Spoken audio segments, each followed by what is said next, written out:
That right there is a rock.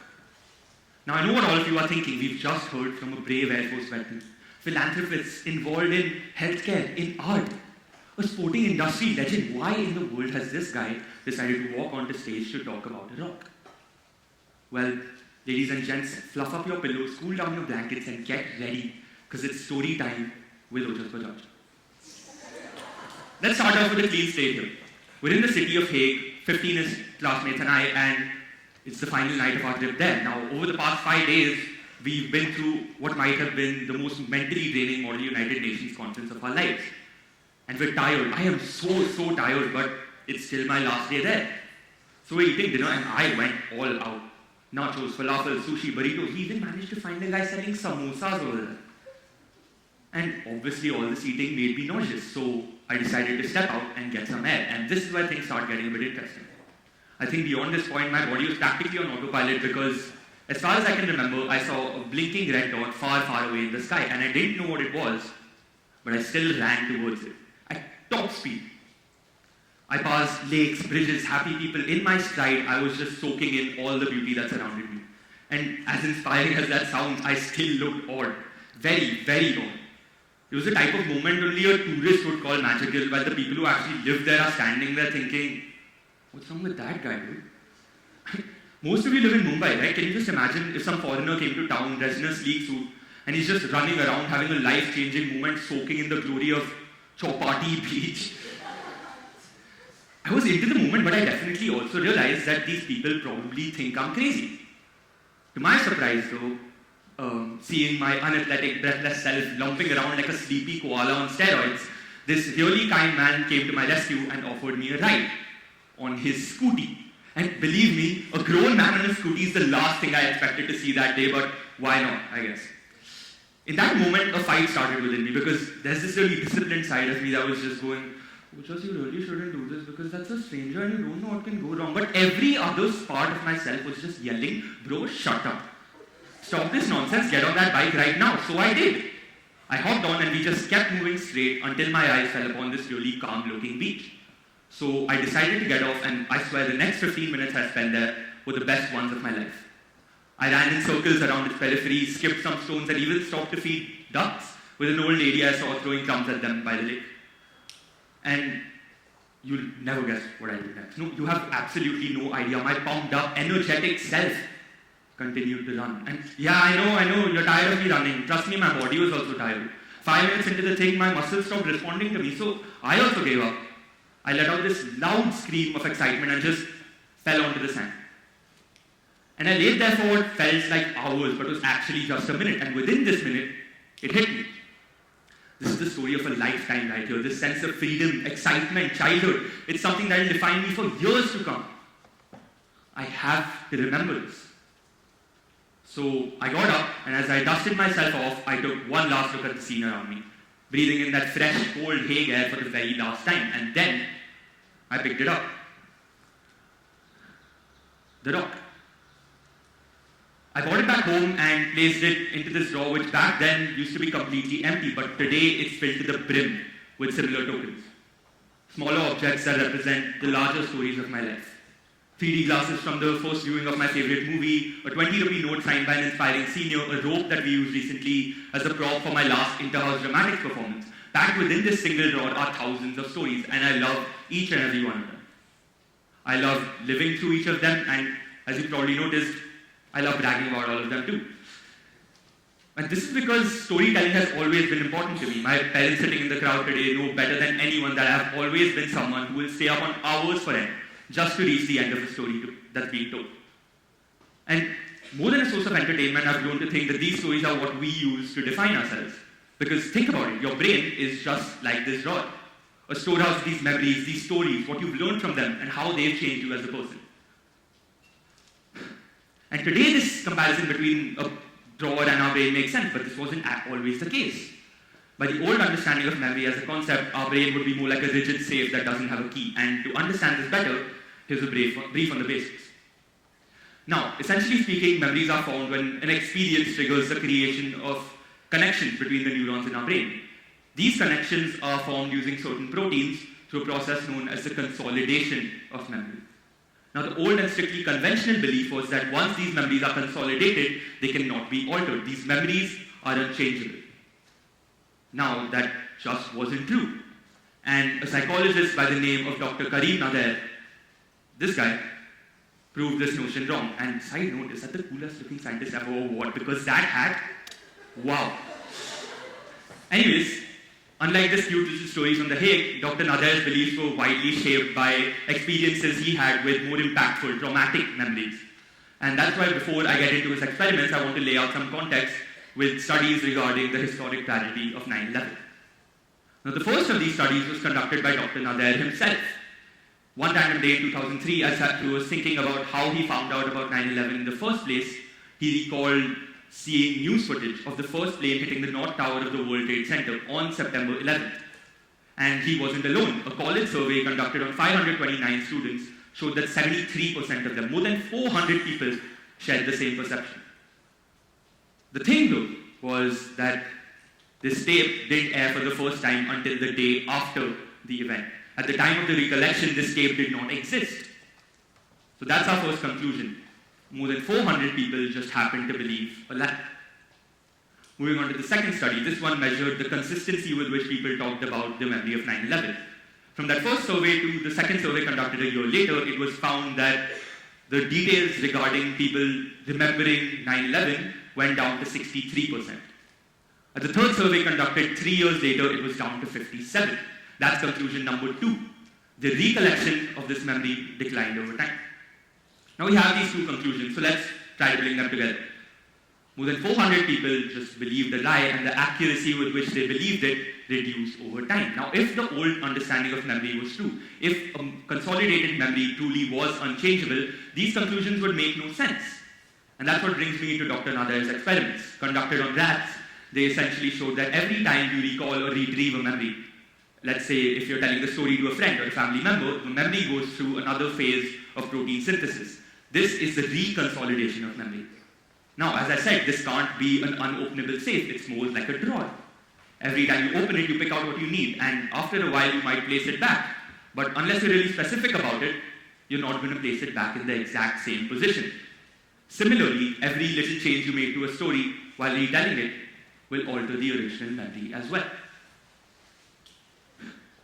Now, a while back, I got to know that my memory of Hague had been altered too, thanks to a conversation with a special friend. And it went a bit like this, but in my defense, I technically didn't lie, I just didn't remember things correctly. The point is the same though. A friend told me that every time I bring up the story behind this rock, there's a small change or tiny inconsistency that won't fit in with the overall context of the story.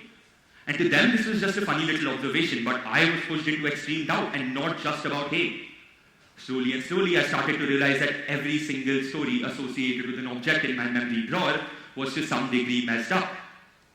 But how is that possible? I've lived through these memories. Why am I the one who's confused about them?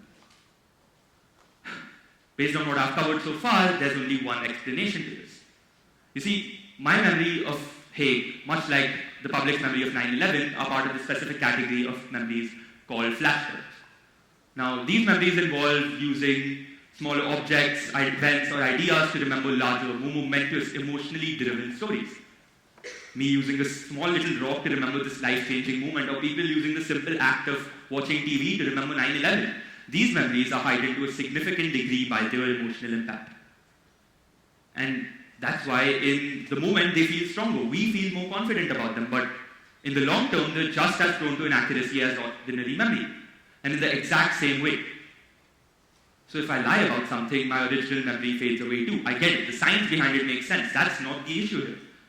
If this memory isn't so important to me, though, from an emotional standpoint, why would I lie about it? Well, recently I learned that the mystery behind the lies in my brain ultimately boils down to social context. And let's once again consider this through the memory of Hague. Now put yourself in my shoes. You're back from the trip and you're talking to your parents about it, and within this conversation, the rock that just slipped out of your suitcase comes up. Now you actually have to sit and strategically evaluate how much you can actually reveal to them, because let's be real for a second. If I told my parents about running around in a country all alone or taking a ride on a complete stranger's bike, they'd make sure this once in a moment lifetime happened only once in my lifetime. And so I take these details, I push them to the side and I minimize them. On the other hand though, what if I was telling this story to a friend? Then I have to be as annoying about it as possible. They need to feel what they missed out on while I was in Hague and they were stuck here studying for their test. So in front of a friend, these adventurous parts of the story are something that I'm going to highlight. For the sake of it, let's also just consider a third scenario. What if this story was my college essay topic? A lot of you out here know that these essays usually center around some sort of learning that you derive from an event. In that case, my focus would immediately shift towards the moment of realization, or the act of picking up a rock and what that meant to me. All the other parts of the story would just become side details that are meant to increase the story's emotional impact, or as I like to call it, my word counter. The point here is that every recollection of a memory will have a different context, and different context requires different interpretations of the story. And as we retell these stories again and again and again, these interpretations blend together, leaving us with this incomprehensible mess of random plot points rather than that clear, stark, short-term memory that we had the moment it was formed. So, to some extent, it is true that your favorite memories might be wildly inaccurate. So what can we do about this? See, I learned about all of this as part of a psychology-related research program that I participated in over this summer, and when I did, I have to admit I was a little disturbed. That's me.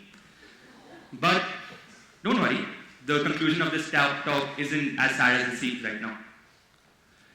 Anyway.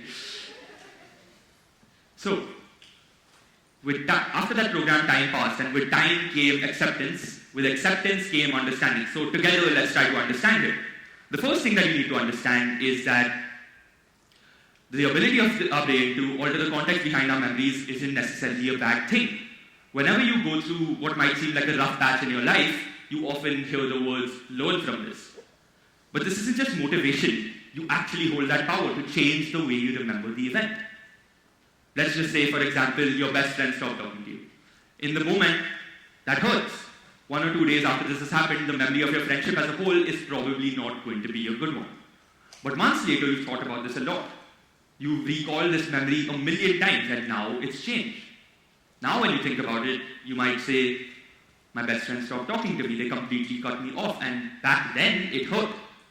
But it also taught me what a true friend is. Now, in some sense, it's a positive memory that's helped you grow as a person. Essentially speaking, by reconsolidating these memories in an alternate and possibly more positive context, you can quite literally learn from them. And in that sense, the way our brain functions is pretty great. But the second thing, and quite frankly the more important thing that you need to understand today, is that while these processes are mostly subconscious, you hold some power to a degree. Let's just leave that here to talk about what you can take away from this talk. So, again, with time came acceptance, with acceptance came understanding, and with understanding came awareness. Personally speaking, when I learned about all of this, I became infinitely more aware of how I mess with my memories. Every time I even considered to change a small detail behind a story that I considered to be life-defining, a question started to pop across my mind. Is it worth it? To answer this question, let's just consider why these memories matter so much, right? I said this at the start, our stories are what we use to define ourselves on a larger scale. They're what set us apart from the crowd in today's world, whether it be for a college application, a job interview, or just a conversation with a new friend. These memories are important because they're the mark that we leave on this world. And a great representation of this belief can be found in a festival that originated in Mexico called El Día de los Muertos, the Day of the Dead. Now, honestly speaking, I encountered the idea of this festival when I was watching the movie Coco, and I'm sure many of you guys did too, but the movie isn't important here. What's important is the idea that it presented at its core. The dead live on so long as others exist to tell their stories. And more than beautiful, I just think that's true. Because come on, 8 years down the line, your grandchildren won't remember some award you won in the 10th grade. They won't remember that high-paying job you landed fresh out of university. These things are important, but in the grand scheme of things, they're not who you are. What they will remember, though, is a story. One that you told them right before they fell asleep on a rainy night. It was about a school trip to The Hague. It was simple. Quite frankly, it was stupid. You were just running around for the most part. But ultimately, it taught them to appreciate the smaller things in life. Fast forward 40 years, they were telling the same story to their own children, finishing it off by saying, that man in that story, he was my grandpa. You liked it? And no matter what the answer to that question is, whether it's a no, or a yes, or a no way your grandpa was that cool, what matters is that the story left an impact, achieving what I believe is the fundamental goal of our lives as human beings, to impact those that surround us. Now, without these stories, these genuine, heartfelt stories built upon your experiences, your stories, I genuinely don't think that level of impact is possible to create. So once again, when it comes to changing our memories, to save ourselves a little bit of embarrassment, is it worth it? Well, I can assure you almost every single time it won't be. Thank you so much.